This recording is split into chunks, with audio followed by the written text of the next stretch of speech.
आप देख रहे हैं अनहोनी। तो चलिए बढ़ते हैं आज की इस कहानी की ओर।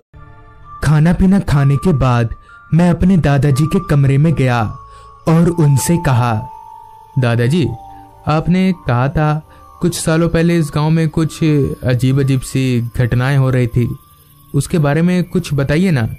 जिस पर दादाजी ने कहा, अच्छा बैठो, बताता हूँ। आगे दादाजी ने बताना शुरू किया। आज से 40 साल पहले इस गांव में कुछ ऐसी दहशत मची थी कि लोगों का जीना हराम हो गया था। रह रहकर लोग रहस्यमय तरीके से मरने लगे थे, मगर सभी के मरने का एक ही कारण था, उनके शरीर से सारा खून निकल जाना। डर के मारे लोग रात तो दूर दिन में भी घर से बाहर निकलने में कतराते थे। अंधेरा होने के बाद चारों तरफ सन्नाटा फैल जाता, मगर मुझे पहले पहले इन सब बातों पर जरा भी विश्वास नहीं था।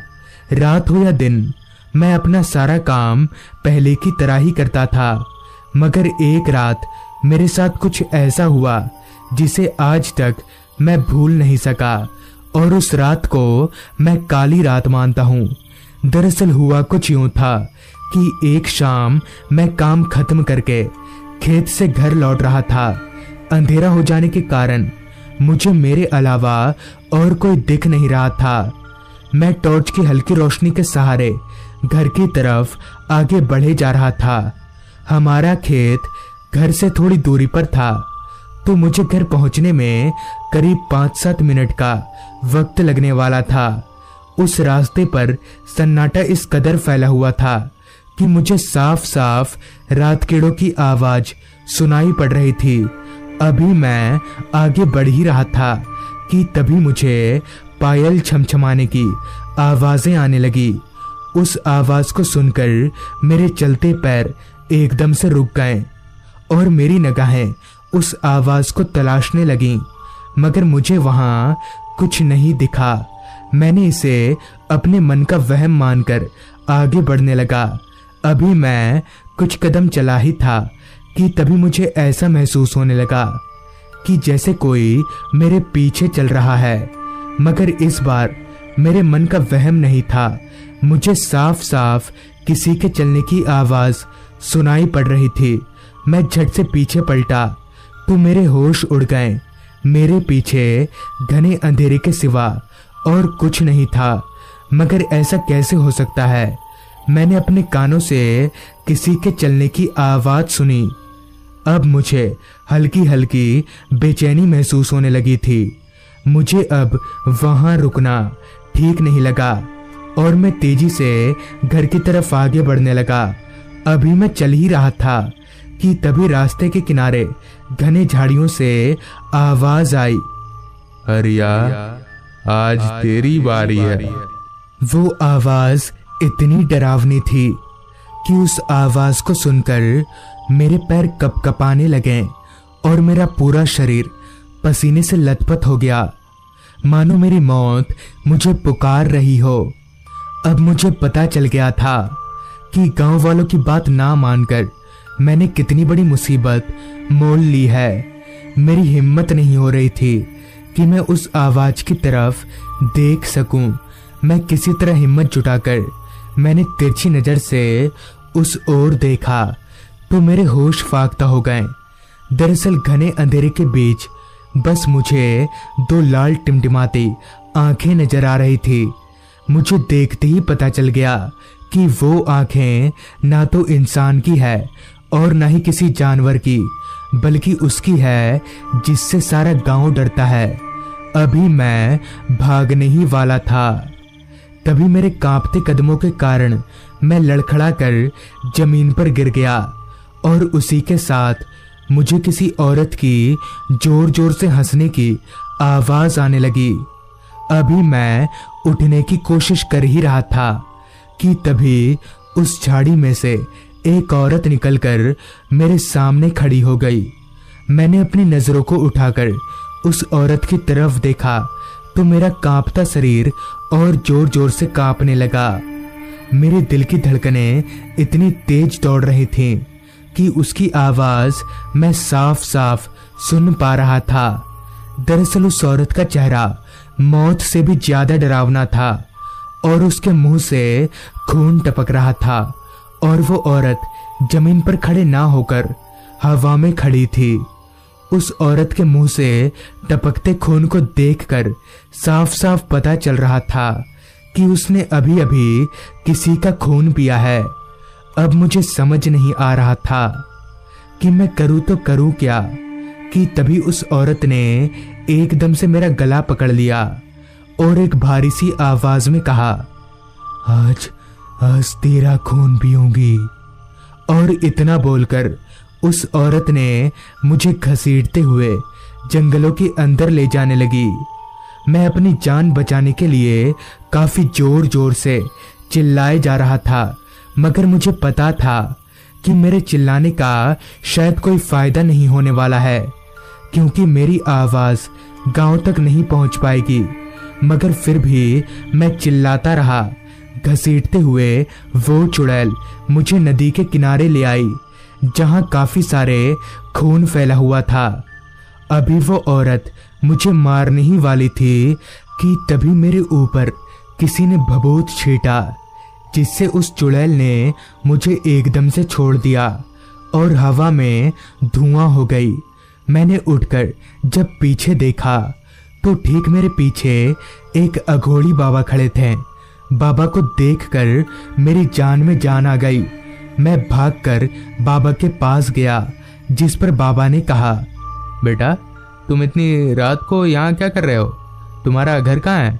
जिस पर मैंने कहा, बाबा मेरा घर इसी गांव में है। और साथ ही मैंने अपनी पूरी आपबीती बाबा को बताई। मेरी पूरी बात सुनने के बाद बाबा ने कहा, बेटा तुम्हारे ऊपर से भी खतरा टला नहीं है, चलो मैं तुम्हें तुम्हारे घर छोड़ देता हूँ। घर आकर मैंने बाबा जी से पूछा, बाबा आपको तो पहले इस गांव में कभी देखा नहीं। जिस पर बाबा ने कहा, मैं बगल के गांव में रहता हूँ, मगर कई दिनों से बाहर गया हुआ था। आज जब मैं अपने गांव लौट रहा था तो रास्ते में मुझे तुम्हारी चीख सुनाई पड़ी, तो तुम्हें बचाने आ गया।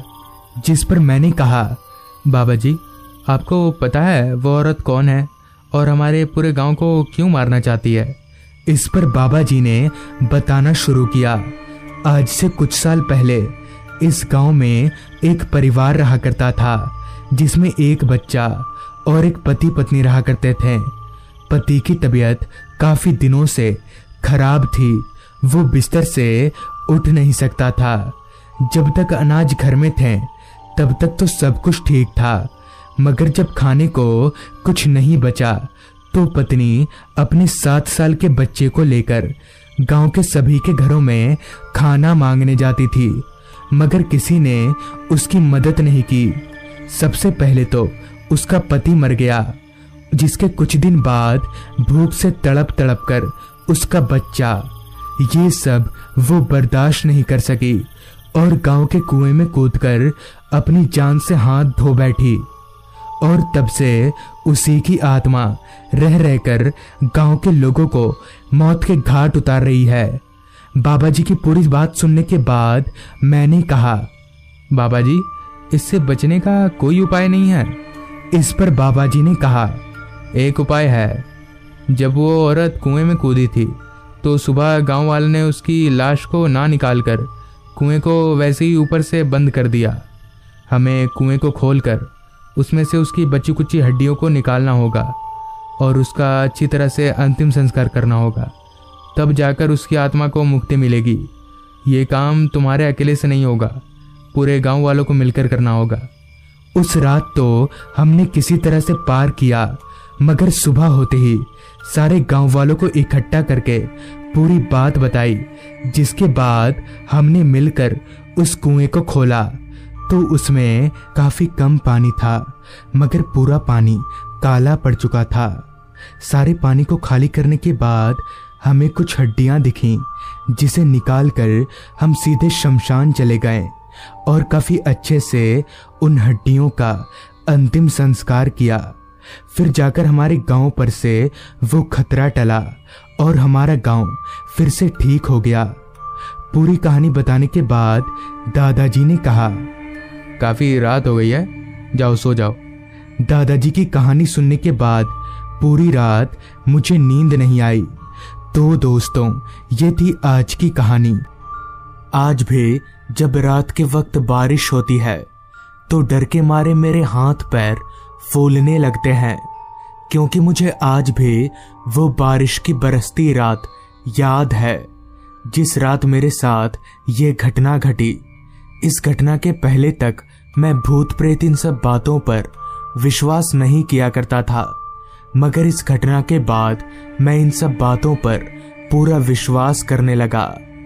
तो भूत प्रेत का नाम सुनते ही मैं जोर जोर से कांपने लगता हूँ।